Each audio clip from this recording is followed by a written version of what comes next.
동물 전염병이 유행하면 그 해당 지역은 즉시 격리됩니다. 여기에 그치지 않고 해당 지역과 인근 지역까지 살처분이 집행되죠. 과연 살아있는 동물을 죽이는 것 외에는 방법이 없는 걸까요? 이 불편한 진실에 의문을 품은 프로듀서가 있습니다. MBC 충북 김영수 프로듀서와 함께합니다.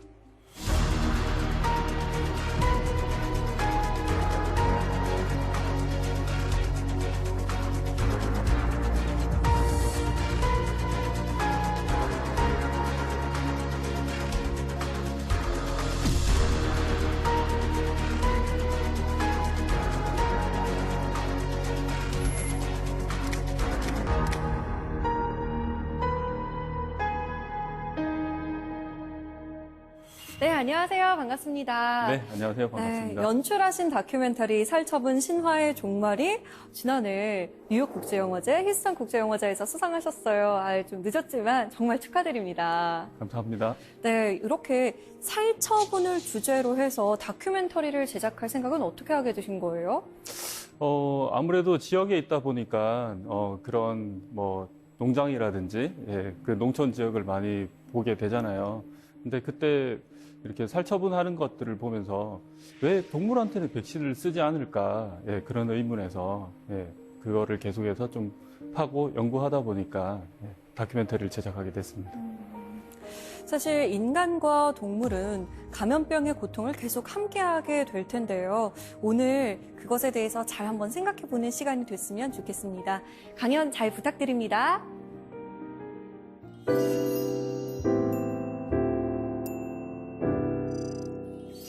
코로나 시대, 코로나19 시대 2년차를 맞았습니다. 우리 지금 살고 있는 사람들은 어떻습니까? 매일같이 마스크를 끼고 또 거리두기 이런 것들 때문에 지금 살면서 굉장한 답답함을 많이 느끼고 계시죠. 그런데 저는 여기에서 한번 철학적인 질문을 한번 던져볼게요. 우리는 이 락다운 2년 차에 굉장히 불편하다, 막 백신 빨리 맞아야 된다, 이게 빨리 해결됐으면 좋겠다 그렇게 얘기를 하지만 동물은 어떻습니까? 우리가 집에서 키우는 동물이 아니라 가축이라고 불리는 농장에서의 동물들은 이미 태어날 때부터 락다운의 삶을 살고 있죠. 거기에 갇혀서 나오지 못합니다. 우리 인간에게 적용되는 규칙과 동물에게 적용되는 규칙이 다르다는 거죠. 그래서 저는 이 책을 쓰게 됐습니다. 왜냐하면 인간의 이기심이 얼마나 동물들에게, 특히 가축이라고 불리는 그 동물들에게 어떤 짓을 하고 있는지 그것들을 알려야 되겠다, 그렇게 마음을 먹었기 때문이죠.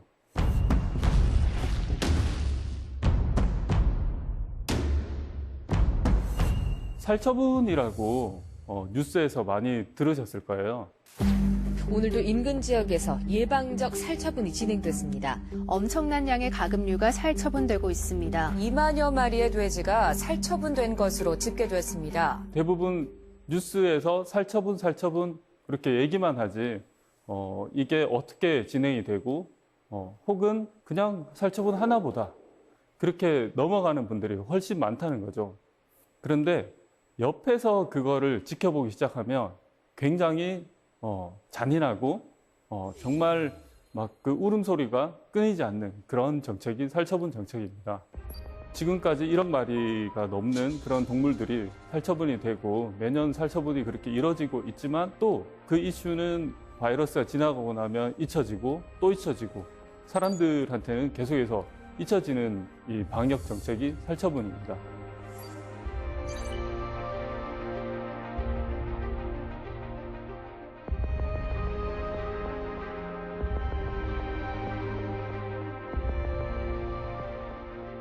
살처분은 그러면 어떤 정책일까요? 단순히 그냥 병에 걸렸으니까 죽여서 차단한다, 그런 정책일까요? 그러면 왜 그렇게 많이 죽일까요? 그만큼 그 바이러스에 걸린 동물들이 많아서 전부 다 죽여서 차단하는 그런 정책일까요? 결론부터 말씀드리자면 그렇지 않습니다. 병에 걸리지 않아서 죽는 동물들이 훨씬 더 많습니다. 그거를 우리는 예방적 살처분이라고 그렇게 얘기를 하죠.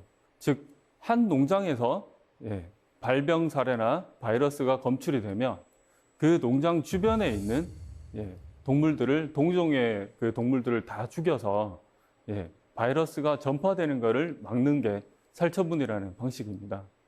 자, 우리나라에서는요, 이거를 법으로 정해놨는데요. 일종 가축 전염병이라고 해서 우역, 우패역, 구제역, 돼지열병, 아프리카 돼지열병, 그리고 고병원성 조류 인플루엔자에 대해서 살처분을 신속하게 하도록 이렇게 되어 있습니다. 어느 한 곳에 발병 사례가 있으면 그 발병 사례가 그 주변에 500m, 1km, 3km 안에 있는 농장의 동물들을 다 죽여버리거든요.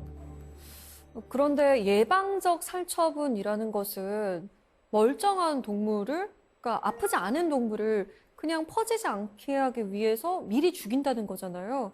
이건 좀 너무한 거 아닌가요? 실제로 70%, 80%의 동물들은 그냥 그 길목을 차단하기 위해서 그 주변에 산다는 이유만으로 죽임을 당하고 있는 겁니다. 그래서 저는 이 살처분 문제에 대해서 한번 의문을 제기를 해봐야 되겠다, 그렇게 생각을 했었습니다. 제가 이 그 살처분 문제를 가지고 첫 번째 여정을 떠난 곳은 영국의 세계 최대의 무덤이 있는 와치트리라는 그 공원으로 갔었습니다.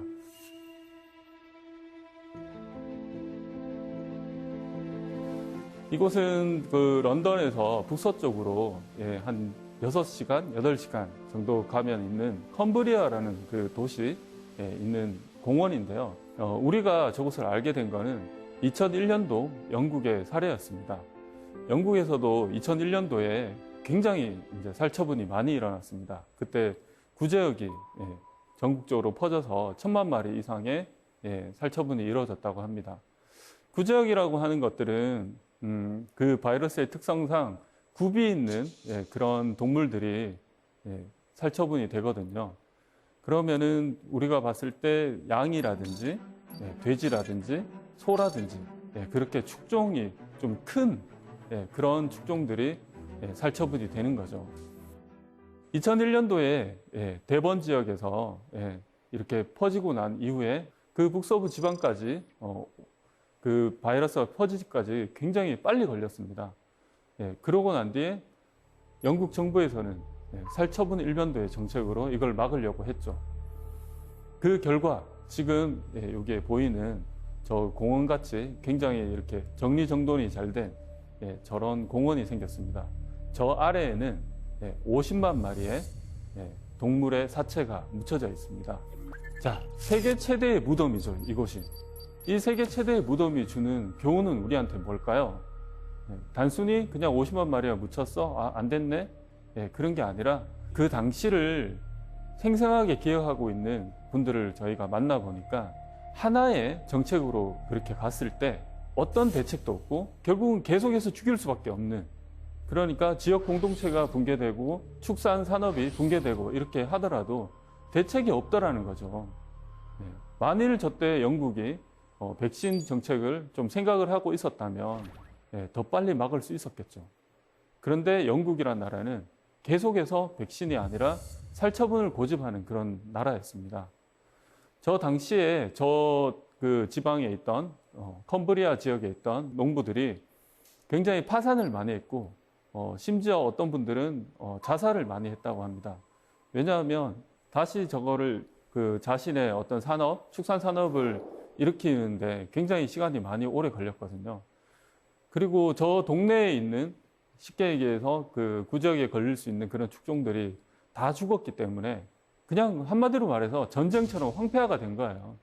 그 당시에 그 어떤 비디오 자료를 제가 보니까 막 검은 연기들이 들판에서 계속 피어오르고 있는 것을 볼 수 있었습니다.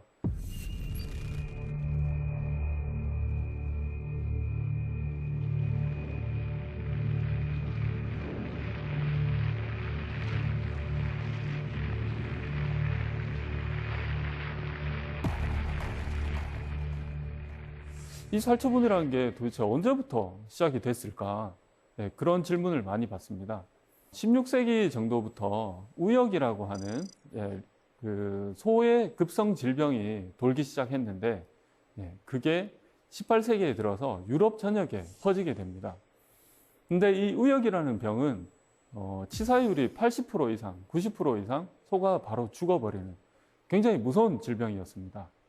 그래서 18세기에 로마에서 이거를 어떻게 해결하지? 고민하던 찰나에 조반니 마리아 란치시라고 하는 교황의 주치의, 그러니까 의사였습니다. 그래서 교황이 저분에게 이거를 어떻게 해결하지? 어떻게 해결해봐라 라고 미션을 주니까 계속해서 곰곰이 생각하다가 그 전까지는 이 소들을 어떻게 치료할까, 어떻게 살릴까, 그런 것들을 연구를 하다가 이 사람은 획기적으로 그런 생각을 하죠. 차라리 빨리 죽여서 길목을 차단하면 어떨까. 그게 살처분 정책의 시작입니다. 그렇게 로마에서 이게 길목 막기처럼 미리 죽여서 숙주를 죽여서 바이러스가 퍼지지 않도록 그렇게 만들기 시작하니까 이게 어느 정도 효과가 있는 거죠. 그래서 이 정책이 로마에서 시작돼서 그 다음에 영국으로 넘어갑니다. 영국에서는요, 이거를 국가가 이제 정책화시키고 시스템화시키는 그런 작업을 합니다. 그래서 이 살처분 정책의 시작은 로마였지만 이거를 시스템화시키고 국제 표준으로 만든 거는 영국이라는 나라의 어떤 그 함의가 숨어 있습니다. 사실 우역이라는 질병은 치사율이 굉장히 높아서 이것 때문에 국가의 기반이 흔들리고 존립이 흔들리기 때문에 이거는 빨리 막아야 된다. 그렇게 생각할 수 있겠죠. 그런데 지금 우리나라의 법을 봐도 우역 이외에도 구제역이라든지 조류인플루엔자라든지 또 작년에 우리나라에 상륙한 ASF라는 그런 질병에도 다 살처분이 표준이 됐습니다. 왜 다른 질병에도 살처분이 다 표준이 되었을까요? 영국은 우리가 알다시피 18세기 산업혁명 이후에 굉장히 대영 제국의 시대를 맞았습니다. 그래서 전 세계 각국의 자기네들만의 식민지를 만들게 되죠. 거기에서 구제역이 돌면 영국은 거기에 가서 살처분이라는 것을 보여주는 겁니다. 거기에는 두 가지 함의가 있습니다. 첫 번째는 굉장히 잔인한 이 정책을 보여줌으로 인해서 본인들이 그 나라를 통제하기 좀 더 쉽게 그런 것들을 보여주고, 두 번째는 이 살처분을 통해서 구제역이 컨트롤 된다라는 게 한 번씩 보여줄 때마다 식민지 나라 그 국가 국민들이 저기는 뭔가 발전된 나라야 라는 그런 것들을 심어줄 수 있겠죠. 그 이후에 이제 20세기가 돼서 백신이 개발되기 시작합니다. 그러면 백신을 쓰면 되지 않냐 그렇게 생각할 수도 있지만 그 이후에도 영국은 아니야, 계속 살처분을 해야 돼. 그러면서 청정국 지위라고 하는 저 지위를 부여하게 됩니다. 저게 뭐냐 하면 청정국은 백신을 쓰지 않고 살처분만으로 구제역을 컨트롤하는 국가, 그거를 우리가 흔히 청정국이라고 하죠. 두 번째 단계는 백신을 써서 구제역을 컨트롤하는 국가. 세 번째 단계는 백신도 쓰지 않고 아예 그러니까 컨트롤이 안 되는 그런 국가. 그런데 이 세 가지 스테이지가 있는데 영국은요, 그 스테이지별 있는 그 안에 있는 나라들끼리만 무역을 하겠다. 그렇게 천명해 버리죠. 그렇게 되면 이 국제 무역 전쟁이 일어납니다. 왜냐하면 고기라든지 살아있는 가축이라든지 이런 것들이 영국이 그 당시만 해도 굉장히 큰 손이었기 때문에 그 다른 나라에서 영국에 팔려고 하면 자기네들이 살처분을 해야 팔 수 있는 거죠. 미국 같은 나라도 거기에서 기른 가축들을 구제역에 돌았을 때 살처분을 해야 영국하고 무역을 할 수 있는 그런 지위를 부여해 줍니다. 중국은 백신을 쓰고 있는데 영국은 백신을 쓰지 않잖아요. 그는 중국의 값싼 어떤 그런 농산물이나 고기라든지 이런 것들이 영국에 못 들어오도록 막을 수 있는 법을 만들어 버린 거죠. 그래서 영국은 이렇게 철저하게 국제 무역에서 우위를 점하기 위해서 이 살처분 정책을 이용하기 시작합니다. 그 배경에는 옛날부터 갖고 있던 어떤 영국 귀족들의 혈통종 사랑 이런 것들이 있습니다. 영국은 옛날부터 강수량도 풍부하고 풀이 잘 자라고 그 기후 조건이 좋아서 저렇게 좋은 혈통종을 기르기에 좋은 나라였습니다. 제가 갔던 저곳은 킨턴쇼라고 하는 영국의 축산 박람회인데요. 저기에서 여전히 영국의 원래 고유에 있었던 그런 혈통종을 뽐내는 박람회가 열리고 있었는데요. 저기에서 만났던 사람들에게 인터뷰를 해보면 전부 다 대부분 자기가 기르고 있는 가축에 대해서 엄청난 자부심을 갖고 있었습니다. 그런데 이 혈통종 사랑이 사실은 또 살처분에 영향을 미치기 시작합니다. 예전에 대영 제국 시절에 식민지에서 여러 그 축종이 들어오겠죠. 그러면 영국은 원래 키우던 혈통종이 있었고 그 혈통종들은 대부분 귀족이 키웠습니다. 한마디로 말해서 파워가 있는 사람들이 키웠겠죠. 그 귀족들이 식민지나 다른 나라에서 들어온 그런 동물을 보면서 어떤 생각을 했겠습니까? 내가 키우는 것보다 저게 더 나으면 안 되는데 뭔가 계급을 지으려고 그렇게 했겠죠. 그런데 그때 구제역이 돌기 시작하니까 그러면은 우리는 살처분하지 말고 외국에서 들어온 다른 종은 다 죽여서 좀 이 병을 좀 막았으면 좋겠네. 왜? 그 귀족들은 당시에 법을 만들고 그 사회를 어떻게 이루는 그런 사람들이었기 때문에 그게 가능했죠. 그게 바로 박멸주의라고 하는 겁니다.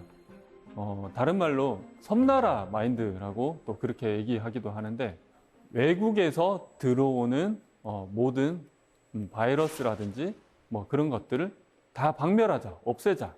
그래서 무관용의 원칙으로 대응하자. 그게 섬나라 마인드의 박멸주의입니다. 그러면 영국은 이런 마인드를 갖고 있는데 다른 나라는 어떨까요? 대륙국가, 네덜란드, 프랑스, 독일 그런 이제 서유럽의 대륙국가들은 좀 영국과 다른 어떤 생각을 갖고 있었습니다.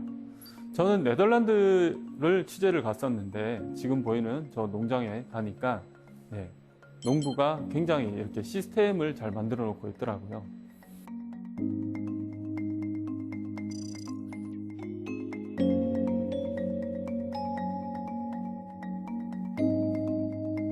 첫마디로 물어봤습니다. 여기도 구제역이 돈 적이 있죠. 그러면은 그 구제역을 어떻게 컨트롤해야 되는 게 맞는 겁니까? 라고 물어보니까 대부분의 네덜란드 국가의 어떤 사람들은 살처분을 우리는 원하지 않는다. 더 이상 원하지 않는다. 그렇게 얘기를 했습니다. 왜냐하면 대륙국가의 마인드는요. 이걸 공존주의라고 이렇게 얘기하기도 하는데 우리나라의 경상북도랑 충청북도랑 뭐 강원도랑 뭐 경기도랑 이렇게 다 붙어 있잖아요. 그게 그냥 우리가 이렇게 임의적으로 나눈 국경이나 경계지만 사실은 자연적으로 봤을 때는 저게 그냥 하나의 대륙입니다. 그래서 외국에서 들어오는 바이러스라는 그런 개념이라기보다 우리가 다 같이 이렇게 퍼지는 공유하는 그런 바이러스의 개념인 거죠. 그렇다고 하면 꼭 굳이 영국처럼 꼭 막 죽여서까지 박멸해야 된다. 이것보다는 좀 더 합리적으로 우리는 이거를 좀 막아보자. 그게 대륙국가의 마인드였습니다. 네덜란드는 그래서 바이러스를 매니지먼트하기 시작했습니다. 지금 보이는 이 그림은 더치 컴파트먼트라고 불리는 어떤 그 방역대에 대한 그림인데요. 우리는 방역대를 지자체별로 이렇게 나눠서 방역대를 그리지만 네덜란드는 축종별로 혹은 도로와 어떤 그런 것들을 다 배경으로 해서 방역대를 이렇게 형성을 해 놓습니다. 그래서 총 12개의 방역대를 만들어 놓고 그 방역대 안에서 4개씩 묶어서 지금 A, B, C, D 방역대를 만들어 놓습니다. 왜냐하면 스탠드 스틸이라고 하는 일시중지 명령이 있는데 우리나라도 마찬가지죠. 살처분이 딱 처음에 시작되거나 바이러스가 가축에게 발생하면 일시정지 명령을 내립니다. 그래서 그 가축 간의 이동도 금지되고 뭐 우시장이라든지 그렇게 시장으로 팔려나가는 것도 다 금지됩니다. 그런데 그게 길어지면 어떻게 되겠습니까? 사료값은 계속 들어가고 축산 농가는 힘들어질 수밖에 없겠죠. 그리고 소비자한테는 그 고기값이 계속 올라갈 수밖에 없을 겁니다. 그래서 네덜란드는 A 지역에서 만일 발생을 했다.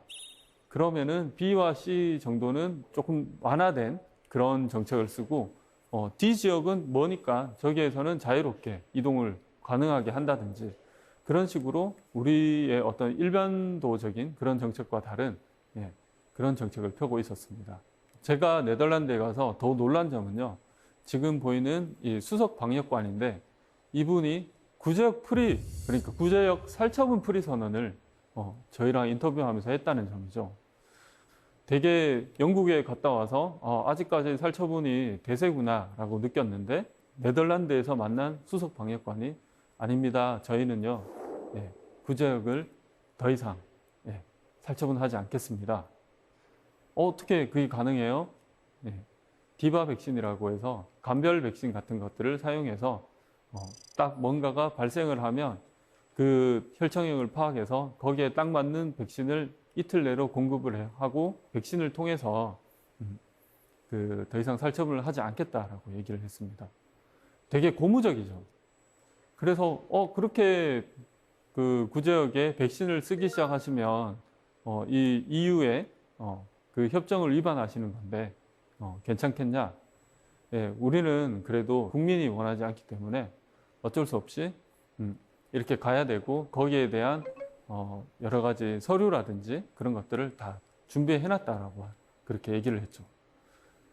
결국은 어떤 무역 문제라든지 국가 간의 문제라든지 그런 것 때문에 18세기부터 계속해서 이어져 왔던 그러니까 근 한 300년 동안 살처분 일변도의 정책으로 전 세계가 같이 했는데 드디어 구제역 프리를 선언하겠다라고 하는 그런 국가가 나타나게 된 거죠.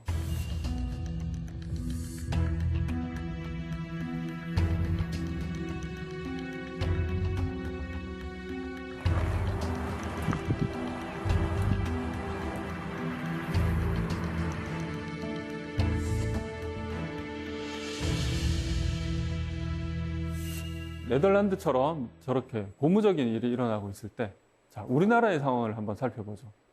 자, 우리나라에서는 2010년도, 11년도에 굉장히 큰 구제역 파동이 있었습니다. 그 당시에 정말 수천만 마리 그 살처분이 됐었죠. 안동에서 시작된 이 구제역이 걷잡을 수 없이 전국으로 이렇게 퍼져나가니까 한국에서도 나중에는 이제 두 손 두 발 다 들었다. 우리도 백신 접종을 하자. 그렇게 얘기가 나왔고 결국은 우리나라도 청정국 지위를 포기하고 백신을 접종하는 나라가 됐습니다. 그 이후에 어떻게 됐을까요? 2018년도에 제가 취재를 하면서 농림축산식품부에 담당하시는 분을 만나서 인터뷰를 하니까 구제역은 컨트롤이 지금 잘 되고 있다라고 얘기를 하셨습니다. 그러니까 굳이 우리가 그 청정국 지위를 그렇게 막 잡으려고 옛날에 그렇게 막 많이 죽이고 그렇게 어려운 그 방역을 할 필요가 없었던 거죠. 그 당시에 우리의 이기심이라든지 그 당시에 우리가 가졌던 고정관념을 조금만 버렸으면 좀 더 빨리 그 구제역을 막을 수도 있었던 게 아닐까 저는 그렇게 생각합니다. 여하튼 이 백신에 대해서는 여러 가지 스테레오타입이 있고 그런 것들 때문에 이 백신이 늦어지는 자꾸 그런 경향을 보입니다. 왜냐하면요. 여기 보이는 것처럼 깨끗한 고기의 딜레마가 있었습니다. 당시에 백신을 도입을 하겠다라고 하니까 어떤 얘기들이 나왔냐 하면 백신 맞은 고기를 누가 먹어? 라고 현장에서 얘기하기 시작한 거죠. 농민분들이나 또 뭐 일부 어떤 뭐 수의사분들이나 그런 분들이 이 백신 맞은 고기의 안전성 문제를 갖고 들고 나온 겁니다. 자, 어떻습니까? 지금 우리 코로나 백신에 지금 접종을 앞두고 그리고 뭐 접종을 지금 하고 있으면서 지금 나오고 있는 우리가 갖고 있는 딜레마랑 되게 비슷하죠. 그런데 우리는 딜레마를 갖고 있지만 그래도 대부분은 이 코로나 종식을 기원하면서 백신을 맞아야 되지 않을까라고 생각을 합니다. 그런데 왜 동물들은, 가축들은 백신을 맞으면 안 될까요? 그거는 왜냐하면 우리가 먹는 고기라고 생각을 한다는 겁니다. 즉, 비가시성의 세계에 살고 있다라고 하는 그것 때문에 우리가 보지 못하는 농촌에서 일어나는 그런 일들이기 때문에 나는 몰라. 나는 깨끗한 고기를 먹고 싶어. 나는 안전한 고기를 먹고 싶어. 계속해서 이런 주장만 계속 하게 된다면 그 생명들, 그 수많은 생명들, 따뜻한 피가 돌고 숨을 쉬고 있는 그런 가축이라고 불리는 생명, 그 동물들은 죽어야 될 수밖에 없는, 죽는 정책 하나밖에 없는 거죠.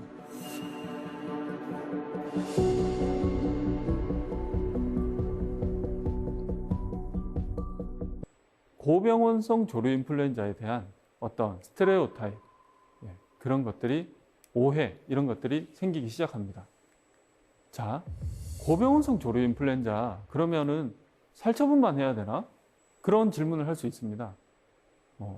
구제역은 이미 백신이 있어서 우리나라도 마치고 있다라고 하고, 그럼 고병원성 조류인플루엔자는 어떻습니까? 백신이 있다, 없다 라고 봤을 때 결론적으로 말씀드리면 백신이 있습니다. 저 백신은요, 홍콩에서 찍은 이제 중국산 백신입니다. 고병원성 조류인플루엔자가 주로 발병하고 시작되는 곳이 홍콩의 구룡반도의 그 북서쪽에 있는 어떤 큰 호수가 있는데 거기에 있는 물오리에서 가장 최초 발병이라든지 그런 것들이 일어나는데, 홍콩은 계속해서 그 철새들이 이동하기도 하고, 또 그 북쪽에 메인랜드라고 하는 중국 본토에 있는 그런 그 가금류들이 살아있는 채로 홍콩으로 들어오는 나라입니다. 홍콩 같은 경우에는 거의 매년 그 위험에 노출되어 있는 거죠. 그래서 지금 보이는 세계 식량기구의 그 심스 레스 박사라고 하는 이 심스 박사님이 파견을 오게 됩니다. 그래서 홍콩에서 새로운 도전을 하게 되죠. 홍콩은 그러면 우리는 고병원성 조류인플루엔자에 대해서 백신 정책을 쓰자. 백신으로 막아보자. 그렇게 해서 홍콩은 지금까지 인체 감염 사례 없이 백신을 통해서 2008년도 부터 시작해서 계속해서 그 고병원성 조류인플루엔자를 백신으로 잘 막고 있습니다. 그러면은 우리는 이 고병원성 조류인플루엔자가 사람에게 얼마나 치명적인가, 그런 것들을 한번 논의해 봐야 되겠죠. 왜냐하면 우리나라에서 고병원성 조류인플루엔자 백신, 홍콩도 있고 백신이 이미 다 있는데 왜 쓰지 않지? 라고 물었을 때 방역당국에서 얘기하는 어떤 근거들은 조류인플루엔자가 인수공통 감염병이기 때문이라고 얘기합니다. 자, 말은 어려워 보이지만 인수공통 감염병이라고 하는 거는 코로나랑 마찬가지로 인간과 짐승, 그러니까 동물 간의 종간의 장벽을 허물고 바이러스가 함께 걸리는, 그러니까 동물의 바이러스가 인간한테 옮고 또 인간의 바이러스가 동물한테 옮는 그런 바이러스라는 점이죠. 그래서 이 인수공통 감염병은 사실 우리 인류 사회에 있어서 굉장히 어떤 위협적인 요소로 계속해서 생각되어 오고 있었습니다.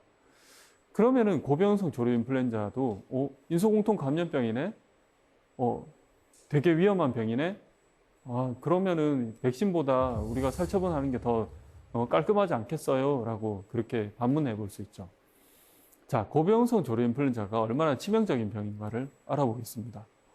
자, 여기 보면 H5N1이라고 하는 저 형의 바이러스랑 H7N9이라고 하는 저 형의 바이러스는 전체적으로 지금 다 합하면 1,300명, 1,400명 정도 되겠죠. 저 이외에 다른 바이러스의 형태의 고병원성 조류인플루엔자도 1,500명 정도의 그 감염 사례를 낳았습니다. 이때까지 18년 동안 1,500명 정도의 감염 사례가 있는 거죠. 그러면은 매년 100명이 안 되는 이제 인체 감염 사례, 그러니까 사람이 감염된 사례가 있었고요. 그 중에서 사망자를 제일 많이 냈다고 하는 H5N1형이 455명, 그리고 H7N9형이 212명으로 이렇게 집계가 되고 있습니다. 자, 하루에 미국 같은 경우에 지금 코로나로 하루에 1000명 이상이 사망하는 그런 시대에 이 수치는 어떻습니까? 단순히 우리가 치명률을 비교를 하면 50%가 넘는 치명률이지만 생각보다 감염이 사람에게 많이 일어나지 않는다는 거죠. 그래서 세계보건기구에서는 고병원성 조류 인플루엔자를 일반적으로 사람에게 감염되지 않는 병, 하지만 팬데믹이 될 수도 있는 가능성이 있는 그런 질병, 이 정도로 명명해 놓고 있습니다. 우리는요, 이 고병원성이라는 이 이름에서 굉장히 오해를 많이 합니다. 자, 고병원성 조류 인플루엔자라는 이 이름, 그 고병원성이 누구한테 고병원성인가, 그거를 따져봐야 됩니다. 우리는 고병원성이라고 하니까 뭔가 인간에게 고병원성이고 굉장히 해를 끼칠 수 있는 그런 바이러스라고 생각할 수 있습니다. 하지만 고병원성이라고 하는 이 이름은요, 닭에게 고병원성이라는 그런 뜻입니다. 예를 들어서 고병원성 조류 인플루엔자가 외국에서 어떤 날라오는 그런 철새의 분변에서 저 고병원성 조류 인플루엔자가 많이 발견되죠. 그러면 철새가 고병원성이라서 굉장히 많이 아프면 어떻게 그 먼 거리를 우리나라까지 날아올 수 있죠? 오기 전에 죽어야 마땅한 게 아닐까요? 감염이 됐는데. 그런데 철새라든지 뭐 물오리라든지 또 오리라든지 이런 가금류는 저 바이러스를 몸에 갖고 있어도 그렇게 치사율이 많이 높지 않습니다. 하지만 닭에게 저 고병원성 조류 인플루엔자가 옮겨가면 굉장히 치사율이 높아집니다. 그래서 이거는 양계농가 입장에서 붙인 이름입니다. 왜냐하면 닭이라고 하는 거는 가장 기본적인 우리가 단백질을 섭취하는 거에 가장 기본이 되는 달걀이라든지 또 약간은 그래도 소고기보다는 싼 그런 닭고기라든지 이런 어떤 인간들에게 단백질을 제공해주는 그런 가축이거든요. 그래서 닭이 오리보다는 더 중심이 될 수밖에 없는 겁니다. 그래서 고병원성이라는 이름은 닭에게 고병원성이라는 얘기지 우리 인간에게 고병원성이라는 얘기는 아니라는 뜻입니다. 그래서 너무 겁내할 필요가 없다는 거죠. 자, 그런데 이 처음에 사스에서 시작된 그런 오해라든지 여러 가지 고병원성에서 오는 오해라든지 여러 가지 그런 오해들이 계속해서 누적되면서 이제 정책들이 굉장히 피곤해지기 시작합니다. 왜? 정부는 피로를 안고 농장은 책임을 안 습니다. 어떻게? 자, 지금도 가보시면요. 하천변에 못 들어가게 해놨어요. 가을이나 겨울 초입부터 못 들어가게 막아놓은 곳이 많을 겁니다. 고병원성 조류 인플루엔자 발생 주의 혹은 발생 지역 출입을 금합니다.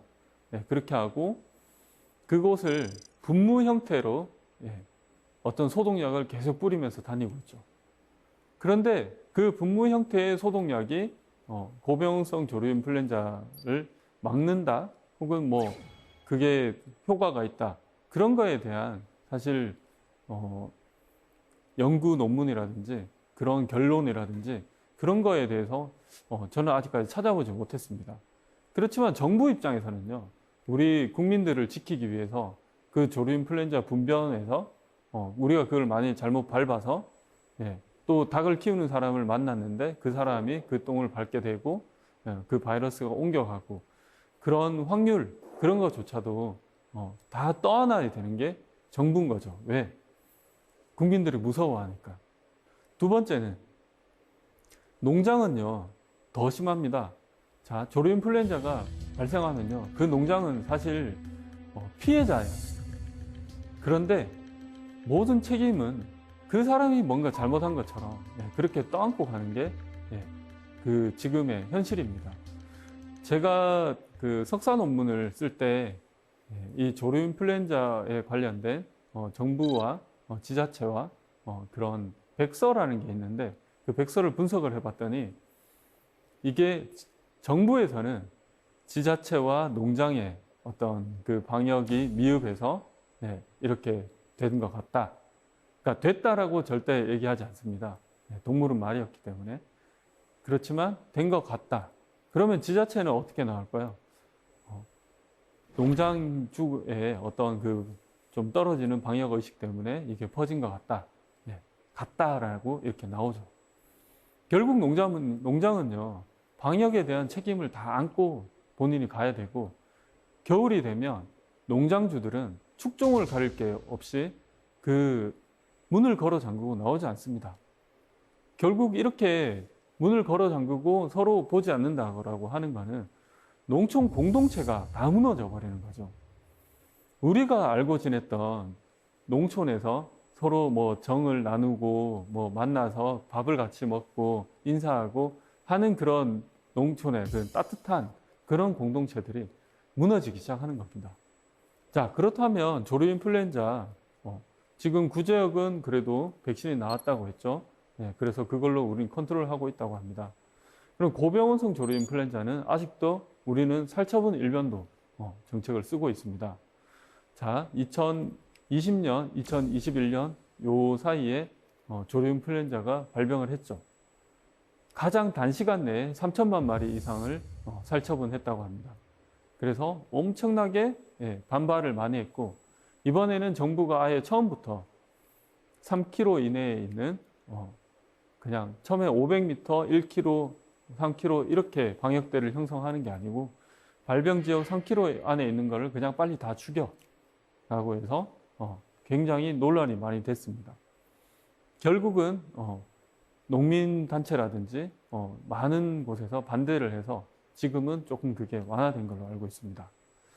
자, 그러면요, 한국에도 백신이 있을까? 아까 홍콩에 있다고 했는데, 그리고 중국도 맞힌다고 하고 인도네시아에도 백신을 맞히는 뭐 그런 국가라고 합니다. 근데 왜 우리는 백신을 안 쓸까? 백신이 없어서 안 쓰나?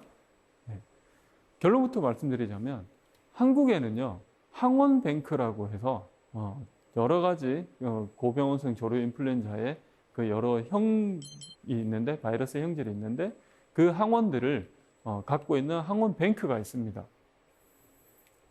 코로나를 겪어보니까 우리나라의 바이오 산업이 굉장하다는 거 많이 느끼시죠?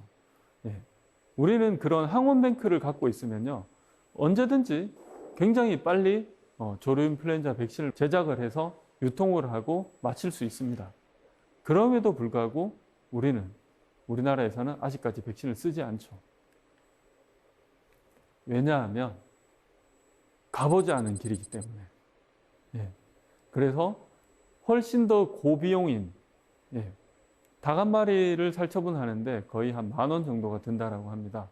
백신은 뭐 몇백 원이면 그렇게 막을 수 있다라고 하죠. 그래도 우리는 살처분을 고수하고 있습니다. 왜? 가보지 않은 길이기 때문이죠. 무서운 길이죠. 가보지 않았기 때문에 우리가 거기에 대해서 어떤 결론도 말해줄 수 없습니다. 그래서 제가 드리고 싶은 말씀은 가보지 않은 길에 대한 그런 공포에서 좀 벗어나야 되지 않을까. 그리고 국민들도요, 그 정부가 정책을 좀 잘 수행할 수 있도록 믿어줘야 됩니다. 그런데 뭔가를 새로운 거를 한다라고 했을 때 지금 코로나의 어떤 백신 논쟁이 있듯이 뭔가를 하려고 하면 거기에 대한 안전성 문제부터 시작해서 너무 우리가 민감하게 얘기를 하죠.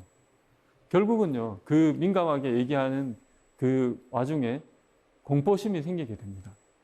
근데 저는 더 큰 공포가 있어요. 2001년도에 영국의 아까 사례를 보여드렸습니다. 그 세계 최대의 무덤을 봤습니다. 자, 거기에서 살처분 일변도로 가기 시작하니까 나중에 걷잡을 수 없이 다른 길이 없다는 거죠.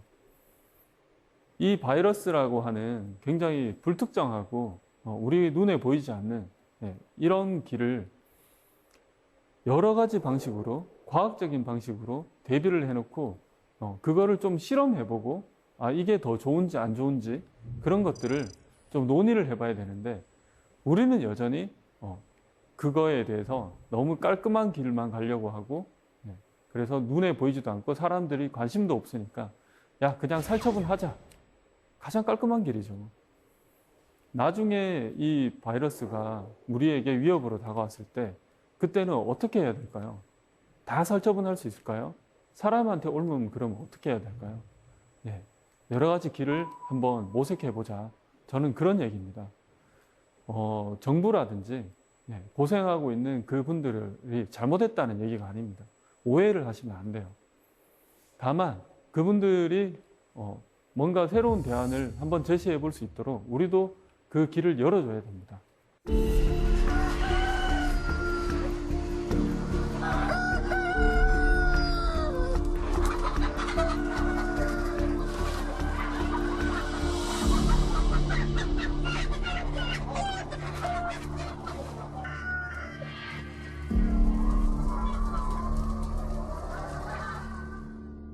이 살처분 현장에 갔던 제 공저자이신 문종웅 회장이 그런 얘기를 했습니다.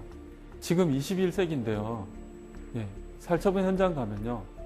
18세기예요, 아직까지. 이게 말이 되는 겁니까?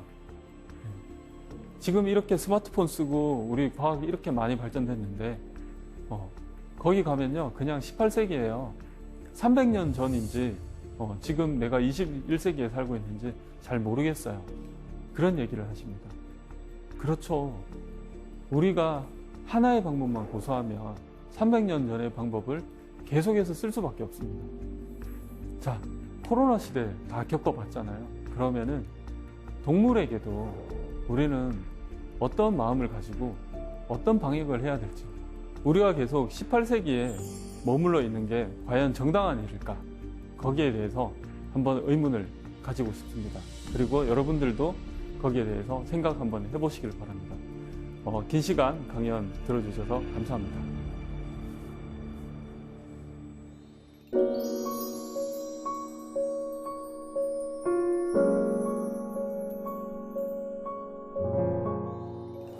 네, 강연 정말 잘 들었습니다. 동물 방역에 있어서도 인간 중심적인 사고가 결국에는 인간에게 다 돌아온다는 생각이 들었어요. 우리 사세계 공동체 여러분께서도 정말 궁금한 것이 많을 텐데요. 미리 보내주신 질문들 함께 보겠습니다. 먼저 오한음님의 질문입니다. 제가 닭고기를 좋아해서 일주일에 3-4번씩 치킨을 먹고 있는데 백신 접종한 닭고기를 사람이 먹어도 안전한가요? 이 닭고기 같은 경우에 우리한테 유통되기 전까지 한 7개에서 10개 정도 백신을 실제로 맞고 있습니다. 근데 조류 인플루엔자 백신이 이게 이제 자꾸 이슈화가 되다 보니까 그게 안전한가 안 안전한가 그거에 대해서 얘기가 있지만 사실은 우리는 다른 인플루엔자나 그런 백신 맞은 고기들을 이미 다 먹고 있거든요. 근데 거기에 대해서 지금 뭔가 뭐 부작용이라든지 뭐 안 좋은 사례나 이런 게 나온 그런 사례들이 없지 않습니까? 그것처럼 지금도 다른 나라에서 이 백신 접종을 하고 있고 또 항원이라는 게 나중에 면역력만 생기는 거지 나중에 그 백신 안에 있던 그런 것들이 다 빠져나가기 때문에 안전하다고 그렇게 얘기를 하십니다. 다음 질문 보겠습니다. 이번엔 안수진님의 질문입니다. 소나 돼지 등 살아있는 동물을 살처분하는 장면을 뉴스에서 보게 되었습니다. 이 동물을 살처분하는 일을 하시는 분들도 정신적으로 상당한 충격을 받을 것 같은데요. 어떤 문제점이 있을까요? 자, 2010년, 2011년도에 대규모 살처분이 있었을 때 그때 축종이 소나 돼지 같은 그렇게 큰 축종들이었거든요.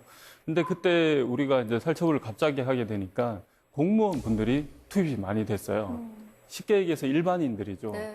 우리는 사실 제가 지금 어떤 닭 한 마리 죽이는 것도 저는 못할 것 같은데 그분들은 거기서 그 큰 거가 죽는 것들을 다 봤단 말이죠.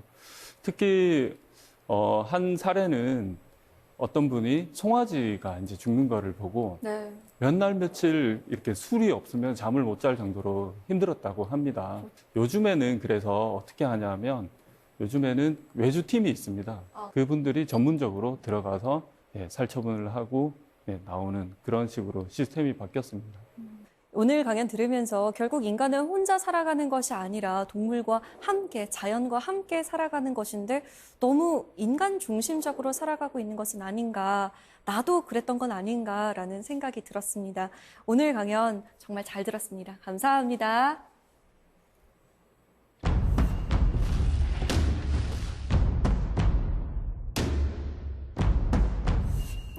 나는 누구일까요? 지금까지 읽은 책에서 받은 영향 50%, 들은 음악에서 받은 영향 30%로 이루어진 사람입니다. 나머지 20%는 아직 비어 있습니다. 세상에는 멋진 사람들이 아직 많이 있으니까요. 한 소설가의 자기소개 말인데요. 제 경우는 어떨까 생각해 봅니다. 여러분의 경우엔 어떠신가요? 아직 만나지 못한 세상의 멋진 사람들, 스미다를 통해서 만나보시면 좋겠습니다. 사사기 공동체 스미다, 저희는 다음 시간에 찾아오겠습니다. 고맙습니다. I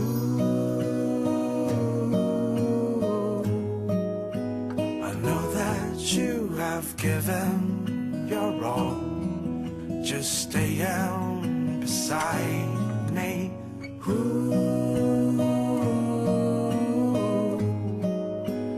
This is all I'm thinking. My thoughts are broken inside my little mind.